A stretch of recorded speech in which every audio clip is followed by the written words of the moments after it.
A. 1, 2, A. It's okay? It's okay?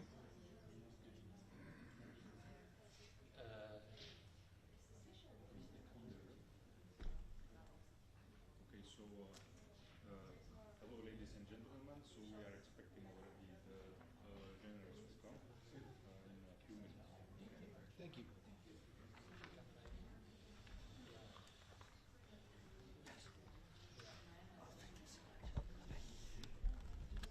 Ah, oké. Maar dat, die andere is een camera 4. Ja, kijk, dat is toch niet wat achter? Dan ga ik naar beneden. Die was op de markt.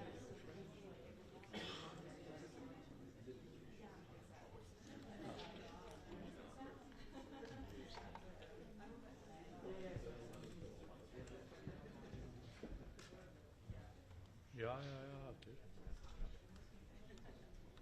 En dan heb jij nu dezelfde. Is dat een camera 4?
Hello, good afternoon everyone, and welcome to this press conference from the Military Committee in Chod Session Conference of January. Thank you for adjusting for the time at late notice. Please put your mobile on silent, and we shall begin by 3 introductory remarks by the CMC Secure and SACT, and then we'll open the floor for questions. When asking for questions, please I ask you to state your name, the outlet you are speaking for, and if possible to address one of the authorities if you want to actually specifically ask a question to one of the three. Thank you very much. CMC, Admiral Caudragone, the floor is yours.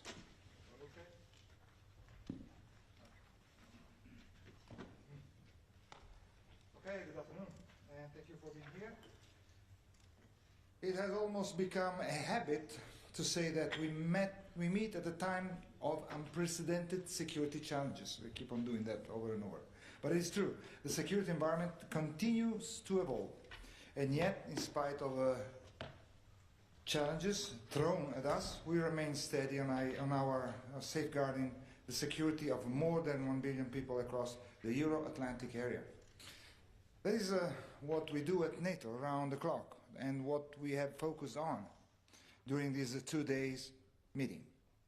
We began by paying tribute to the men and women in uniform who work 24/7, often silently, to keep our nation safe. And we honor those who have been wounded and who made their ultimate sacrifice. Their example reminds us that security is never given or assumed. From our discussion, 3 main conclusions stand out. First, the alliance is united. We may have robust exchanges of views at times, but I saw a clear and distinctive convergence on the military threats we face and on the direction of travel we must undertake. Second, the alliance is resilient. We are absorbing shocks and learning fast. So we are ready in this demanding environment. Third, the alliance is dynamic, not static. We are adapting because we must in order to deliver on our core tasks. Our motto, adapt while deter. We have demonstrated this ability constantly throughout the last year and effectively in face of all circumstances. My fellow strategic commander, Secure and SACT, will elaborate on how we keep on doing that. by turning a steady approach to security into practical military effects. Few points from our discussion stand out. Our support to Ukraine remains strong as our #1 priority, because Ukraine fights is not only about Ukraine, it is about our collective security too. Ukrainian fight is our fight. All the initiatives we have in place to contribute to the right of Ukraine to defend itself are delivering, and all allies are committed in contributing. But we can and we must do more, and our support will endure. In this respect, let me praise the Ukrainian soldier, as I did with their Chief of Armed Forces in video conference. Their courage, discipline, resilience, adaptability, and determination are truly exemplary. Looking at the future peace, hopefully soon, we also had a fruitful discussion on the ongoing effort carried out by the Coalition of the Willing in sync with the Alliance mission. After Ukraine, we discussed security on a 360 degrees perspective across all domains, in Europe, on the southern flank, across the North Atlantic. We also discussed the Arctic, of course, a region of strategic relevance for NATO, where we have military exercises and training activities already pre-planned for the months to come.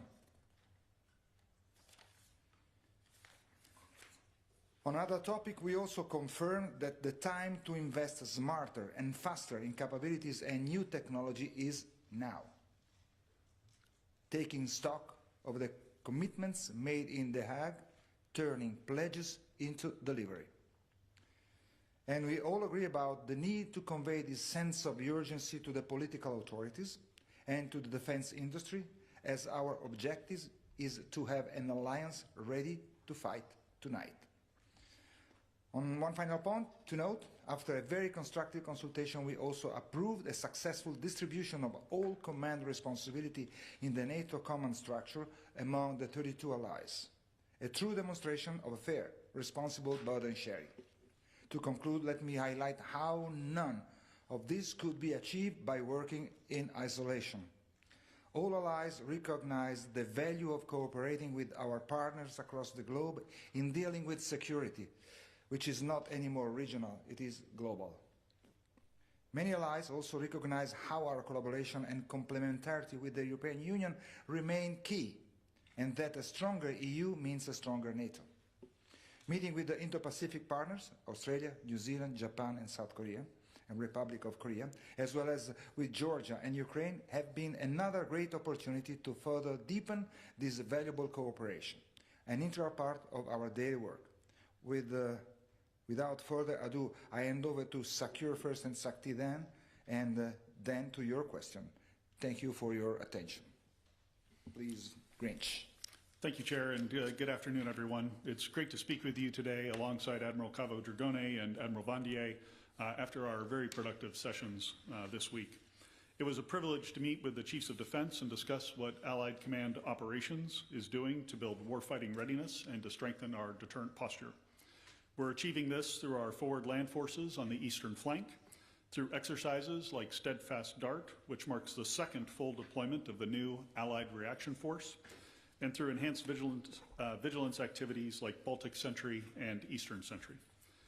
I recently returned from Romania, and before that, Slovakia, where I was impressed by the quality and interoperability of our forces.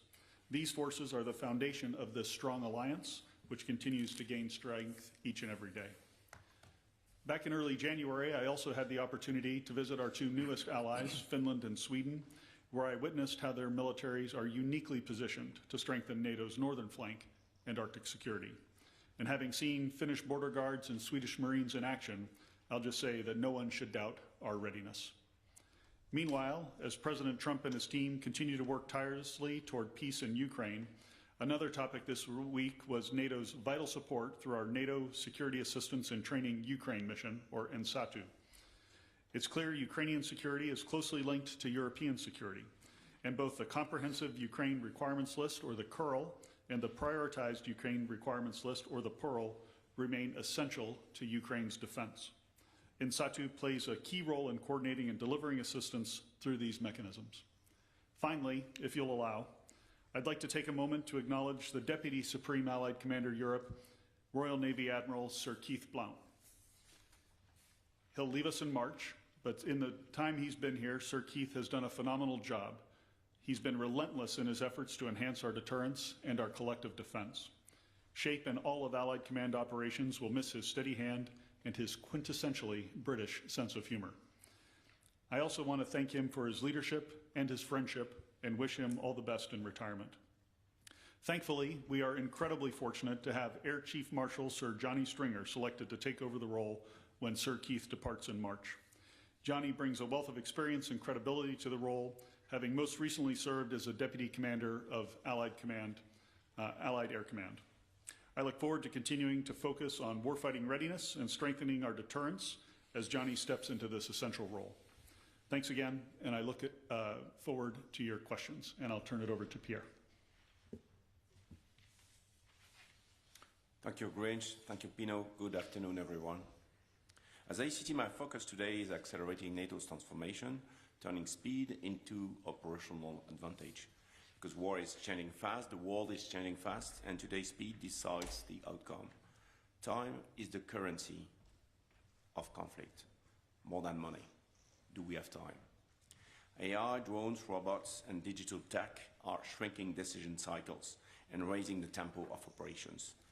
We are past debating what we must change. The question now is how fast we deliver at scale. If not now, when? If not us, who? That's why we are here, to keep NATO ready for today's fight while preparing for tomorrow by focusing on what works now. At ACT, our job is clear: move the alliance from thought to action, be ready to win next wars, the best way to deter our adversaries and keeping our 1 billion plus citizens safe. We turn battlefield lessons, science, and operational reality into tools and in training and make them more relevant for all allies. The 3.5 Defense Pledge gives us a real momentum for midterm capabilities. But ICT is also driving change now through concrete projects that speed up tech adoption, as we did last year on Task Force 6. And we build forces that are more agile, more tough, and more lethal. We focus today on 3 priorities. First, we need mass and autonomy. Modern war demands scale and tempo. In the Allies rearmament effort, we are working to include new tools and new technologies that will increase both resilience and lethality. Robotics, IT, and space are extraordinary accelerators of military power. They have been at the roots of Ukraine's sustainability to resist Russian aggression. We are working to incorporate these technologies across every aspect of our forces. Second, we need a modern cloud-enabled command and control. Modern warfare is a war of tempo. Time is the commodity.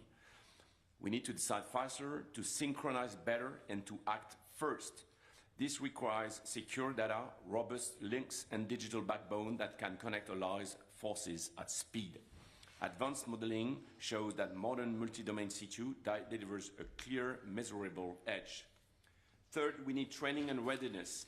This year, together with ACO, we launched audacious training, a renewed way to train our forces, leveraging the latest technologies while preparing our forces to constantly adapt in a volatile environment. Through audacious training, we ensure NATO forces can deploy, link up, and operate together at scale against any adversary. This is how we keep NATO strong, adapt faster, train harder, stay ahead. I thank you and wait for your questions. Okay, great. Thank you. Please. Thank you. James Mace from ITV News in London. Admiral or Saka, whoever's best qualified to answer this, could you give us any more details on the deal that was agreed between the Secretary General and President Trump last night? Specifically, does this deal grant the United States sovereign bases in Greenland? And if so, has the Danish government signed off on that? Go? Yeah. Okay. Well, we're at the very early stage. Of course, we know that there has been set a framework among, Greenland, Denmark, and US, but we are still waiting for direction, and then from then on we will start doing our business, which is the military planning and whatever it is necessary to fulfill and to honor the guidance we still have to receive. So we're just kind of immature. No, nothing yet. I mean, we are just knowing that there is a framework, and we will work on that as soon as they give us, I mean, all the frame. Yes, the gentleman, please. Thank you. Dan Michaels with the Wall Street Journal. For all of you, I'm curious. You're trying to plan for more unified NATO for the future, but we've just been through a week that essentially pitted allies against allies, with even discussion of one ally using military force against one or more others. How difficult does this make your work, and how do you manage to get on with what you're doing when there are distractions like this that potentially put your forces in conflict with each other? Thank you. Thanks for the question. I guess I would characterize our session this week as entirely focused on what military leaders are supposed to be focused on, which is ensuring the defense and deterrence of the Euro-Atlantic area. And we're united in that. We remain strong in that. We of course, are aware of the political discussions that are going on, but there was never a military dimension to those discussions that made its way down to us. So we remain strong, we remain united, and we remain ready. And if I may add something, I mean, we had a great proof that what Grinch just said is what happened, because I mean, right in this week we had this meeting, the military committee in short section with the top level military leaders, and I'll tell you what, it was something totally, I mean, uneventful from this point of view and totally swift.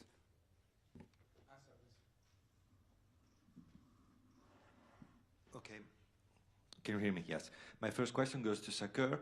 I would like to know if in your planning, in your strategy at the moment, it is foreseen or you're studying a possibility to activate an Arctic Sentry sort of operation if the leaders gives you the go-ahead, and what that would entail technically. And to the others too, I would like to know, when we now are talking about Arctic security, what in your view it is needed on top of what we already have to secure that particular region? For instance, the Russians have nuclear-powered icebreakers. I don't think, if I'm mistaken, that the NATO has one of those. So what, in terms of capabilities, we should prepare and increase to tackle security challenges in that particular region? Thank you. Okay, thanks. I'll start.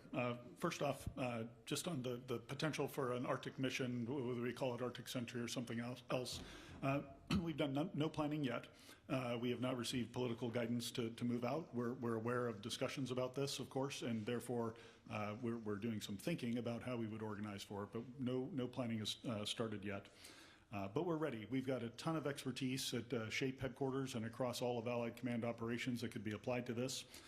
One of the things that we recently did was realign the boundaries of our joint operations areas that put all of the Nordic nations and the Arctic under one command, our Joint Force Command in Norfolk. So that command is very well postured to continue looking at Arctic issues. So whether there's an operation or not, I'd also just emphasize, across SACEUR's area of responsibility, we have a 360-degree approach to the threat. So as we look at implementing our deterrence and defense of the Euro-Atlantic area and that strategy, we have already been executing a number of operations in the Arctic over the time that I've been in command and before. We'll continue to do so, and then we'll wait on political guidance for any specific enhancements to that. On the, I may compliment on the fact that if you look at Cold War, this was a critical area to consider. And so you had a lot of activities in the ES area. Today, the global climate change changed the access to this area. And so the opening of the routes, the maritime routes, creates another question. And the control of this area is very important for NATO, for the countries that have continuous at sea deterrence, because the access to the area will change. You have to consider also space and ballistic issues, where the global threat we are facing needs to have a better look forward on what is going on from space. And so we have to work on the technical issues with new technologies on this specific environment.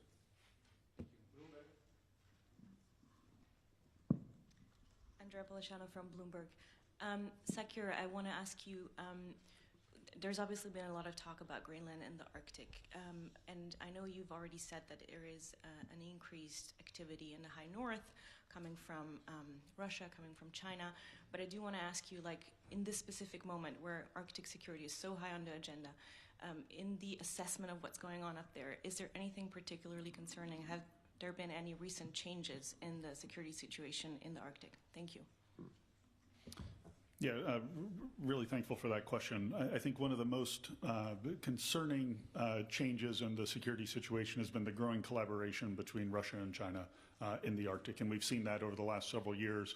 It's been both in the maritime domain with increased joint patrols, as well as in the air domain with long-range bomber patrols being conducted jointly. So the activity that they're doing together is definitely increasing. At any time our competitors or our potential adversaries are doing that, it's something that we need to pay attention to. Andrew Gray from Reuters. Very simple question for the Admiral and for Sakir. Is Greenland currently sufficiently well protected? Well, and then you can complement.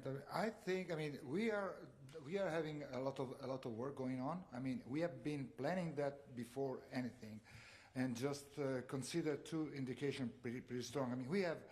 In the past, decided to have another Joint Force Command, Norfolk, which will be handling the area, and also the importance of the area has also indicated by the two nations that were formerly they were neutral, and now they joined the alliance. I mean, Finland and Sweden. So it means that we are focused. We are focused also on the Arctic, and we are also getting more capability to be able to work and operate in that type of climate, which is challenging. But I would say yes, and we will do more. But Grinch. No, thanks, Chair. A couple of thoughts. There is ongoing activity in the Arctic that is being conducted not under the North Atlantic Treaty Organization or Allied Command Operations, but by a sister command, NORAD, the North American Regional Aerospace Defense Command, a bilateral command between two allies, the United States and Canada. That exercise is called Noble Defender. It's executing out of Pitafook Space Force Base.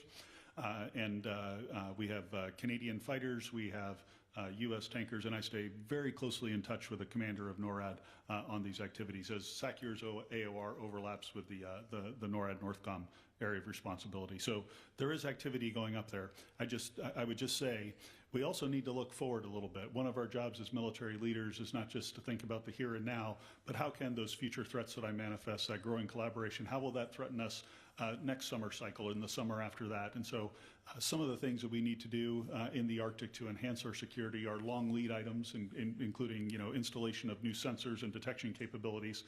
So all of those things are constantly in our crosscheck, and we're constantly trying to enhance our posture and think of ways that nations can enhance our posture in the Arctic.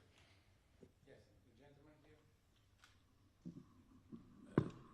Thanks a lot. Max Delaney, AFP. A couple of questions for Sakir.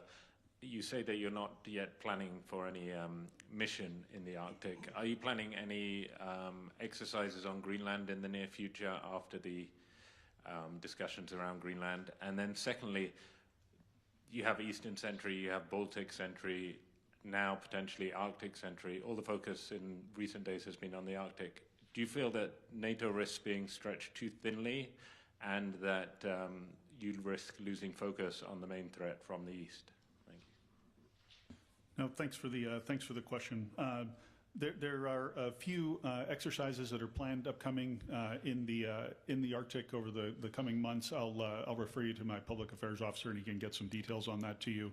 But none on Greenland itself. As I mentioned, NORAD is executing some of those exercises in close coordination with us, but none on Greenland. As far as if we are tasked to do some other vigilance activity, the Alliance has plenty of capacity here to meet all the requirements. And you know, leveraging the North American side of the Atlantic, the Transatlantic Alliance to provide some of those capabilities, especially in the maritime and air domain. There's a lot of synergy with how we can do this based on the geography. Romanian public television. My question is for Sakir. What key courses of action does the alliance intended to pursue this year to ensure the protection and strengthening of NATO's strategic interests in the Black Sea region? No, thanks. I was just in Romania over the last few, the early time of this week, and I guess a couple of things. We're doing a lot there right now in the Black Sea region. We have 2 forward land forces in Bulgaria, led by the Italians, in Romania, led by the French. And I was able to visit the French forward land forces. And maybe I'll just tell you a quick story. I think this is the heart of transatlantic solidarity. You had an American SACEUR go to visit our multinational Corps Southeast, commanded by a 3-star Romanian officer who had a Canadian sergeant major by his side. And then the 3 of us went out into the field to visit the colonel, the French colonel, the commander of the 501st Regiment, who formed the core of that forward land force. But it wasn't just French soldiers that were there. There were soldiers from Luxembourg, from Belgium, and from Spain. They were all part of that forward land force. And they told me about how they were coordinating with the Italian forward land force in Bulgaria to think about how they would coordinate their maneuvers under the multinational corps and multinational division that we have there. So you see all the nations that are involved in transatlantic security and the Black Sea region security in kind of one vignette, if you will. Of course, the land forces aren't the only domain that we're concerned about. Eastern Sentry is a big part of what we're looking at. There's, and that goes for counter-UAS capability and enhancing our counter-UAS detection and engagement capabilities. We've been working with Landcom and with SAC-T on options to take the lessons of Ukraine and reinforce Eastern Sentry with some of those capabilities. And of course, we're building a very flexible way to move larger missile defense capabilities and fighter capabilities to the point of need. So I think there's going to be a lot of activity in the Black Sea region. I'm extremely excited about it having been there. And I hope to go back in summer because it was pretty cold. Terry, please. Thank you, Terry Schultz with DW over here. Thank you. To the General and the Admiral, first a sort of technical question. Sakir, are there any security gaps that could be improved if, for example, the United States had actual ownership of the land on which its hypothetical bases were sitting? I know that there's not a lot of precedent for that, but it's a question that's coming up. And then to you and the Admiral, of course, you're reassuring everyone that Greenland is not in any immediate danger, but you have the Prime Minister of Greenland warning his citizens to prepare for an invasion. With any sort of 360-degree security, of course, what citizens feel is also part of your responsibility. So what would you tell the Greenlandic citizens who very much fear the current situation and not from Russia or China? Thank you. And you can jump in, of course. I mean, that's the reassurance that we have this kind of framework. I mean, I think that that should be enough to know that, I mean, negotiations are going on. I mean, they are discussing at the political level. There is no any kind of, I don't think they should have any kind of fear, because it's something that has been stated clearly that, I mean, they're talking the best solution for everybody. And since it's a three-party discussion, negotiation with Greenland, I mean, they are represented. So I think I'm pretty confident there should be no fear from my point of view, of just trying to put myself in their shoes. Yeah, I think I would say to the citizens of the 1 billion citizens across the alliance, including those in Greenland, that our collective commitment to Article 5 remains ironclad. Thank you. The lady in the center, please.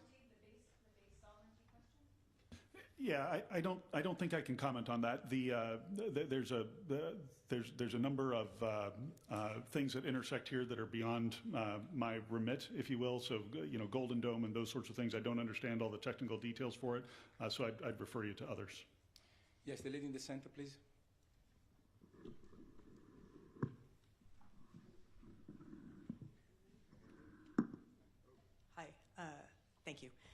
Laura Jakes with the New York Times, also for the General and Admiral Dragone, please. As initial details of the Secretary General's conceptual framework for securing the Arctic, including Greenland, are being discussed both here in capitals and also in NATO headquarters, to what extent did the Chads this week and their missions voice support for it? Thank you. Yeah, I'll just say we had no discussion about that security framework. We found out about it when everyone else did when it hit the news yesterday. So there was, even though it's been reported elsewhere that we had some military discussion, that is not correct. Is that not, were there not sideline conversations? I understand it wasn't on the agenda, but were there not sideline conversations among some military officials? Not about that framework, no ma'am. Question from the reporter, Dan, please. Hello, Mark from Associated Press. I have a question for Mr. Sakur. Since the alliance has changed with the addition of Sweden and Finland, can you talk about what capabilities the alliance has and what members are best suited to actually do military warfare in the high north, where it's very cold, their conditions are very challenging? What type of resources do you have? Do you have enough icebreakers to, you know, make it through the high north? What allies are best suited to do warfare there? No, thanks. I tell you, Sweden and Finland and the capabilities that I saw on my trip there were very impressive. There was one point, I'll tell another story if you don't mind. We were getting a demonstration in the archipelago of some of the Swedish Marines' capabilities, and there was a Swedish Marine lieutenant colonel who was describing a scene in the background where they had a couple of vessels coming ashore with Marines that were assaulting the island that we were on as a demonstration of their capabilities. He pointed up in the air and showed a few drones that were doing reconnaissance, and then he goes, and we also have close reconnaissance capabilities. And if you look right here, and literally under our feet, who had just come up out of that icy cold water were two Swedish Marines who had been diving doing close reconnaissance. So, I mean, what a demonstration of capability up in the Arctic. So clearly the Swedes, the Finns, all the Nordic countries, Norway, Denmark have tremendous capabilities that they bring to bear every single day up there. Other near Arctic nations also have the ability to operate in that area. The United States has operated over the last several months up in the Arctic, north of the coast of Norway. So they're even countries that are a little farther away have some relevant capabilities up there, and I'm confident that if we're tasked to do any specific mission or just to continue our general approach to the Arctic, we're well postured. The gentleman over there, please. Yeah, I would add something. So just to point out that the equipment of NATO is led by a process which is a NDPP. You've heard about with NATO Defense Planning Process, which is a strong process which is linking the plans that are made by SACEUR and the capabilities the allies need to procure. And so this is a consistent long-term plan, and so we are not running from a topic to another one. And so it's a 360 degrees plans that have been endorsed by the allies. And so we are working on this process on a continuous basis. We are at the end of the phase 5 and working on the next political guidance that will arrive in 2027. Let me add just one thing. I mean, of course, the capabilities has been highlighted properly by Grinch, but also, I mean, also the southern nation are sending troops and units to train in extreme cold weather. When I was Italian, I used to send some unit there to be acquainted and trained in extreme cold weather. They came back frozen but happy. Yes, please, over there. No, like in the back. First row, top. Thank you. Will Densler with Feature Story News. In Davos, Japan's defense minister talked of the strategic importance in the Indo-Pacific. He talked about growing cooperation. You mentioned it as well in your opening remarks, Mr. Chairman. What exactly does that deepening cooperation look like, and why is there a growing strategic importance? Thank you. I'll take it. Personally, I've been in. I mean, we had the Indo-Pacific partners with us today. Yesterday, and I've been in Japan, in the Republic of Korea, last year, and I will go to New Zealand and Australia this year. The basic thing is that, I mean, security is not anymore regional, it's global, and whatever is happening there has some effect here, and vice versa. Just think about 12,000 North Korean fighting in Europe. That's just one idea. The thing that we have a lot of things in common, of course. I mean, the way China is behaving there and also elsewhere, they know it, and we are exchanging information. And so information sharing is the first one. Standardization and interoperability, we used to do that, sending there, for example, carrier strike groups from Europe, or wings, I mean aircraft wings there to train with major complex exercises, cyber, cognitive warfare. With all these are fields in which we are exchanging a lot of information, and we will do more. I mean, today we just agree that we need to improve our cooperation, and we will do that. But we are really, I tell you, we are like-minded. We are sharing the same fear, and we're sharing the same threat and the same ideas. We have time for one last question, please. One last question, please. Thank you, Olivier Bob, AFP. At Davos, President Trump and President Zelensky are meeting together. So there might be some kind of announcement. So my question is to Sakir, is NATO ready to implement a peace plan, which could be announced or not, but at the moment, are you ready to play your part in this peace process? Thank you. Yeah, thanks for the question. You know, first off, I think we all applaud President Trump's efforts to achieve peace in Ukraine, given the incredible amount of carnage that we see on the battlefield there. As SACEUR, our responsibility is to help the Ukrainians be as strong as they possibly can. I suspect that we continue to do that in peacetime, although the parameters of the peace deal will be what defines that. But we're ready to do whatever we're asked. Thank you. Thank you very much, gentlemen. This concludes our press conference, and thank you for being here with us.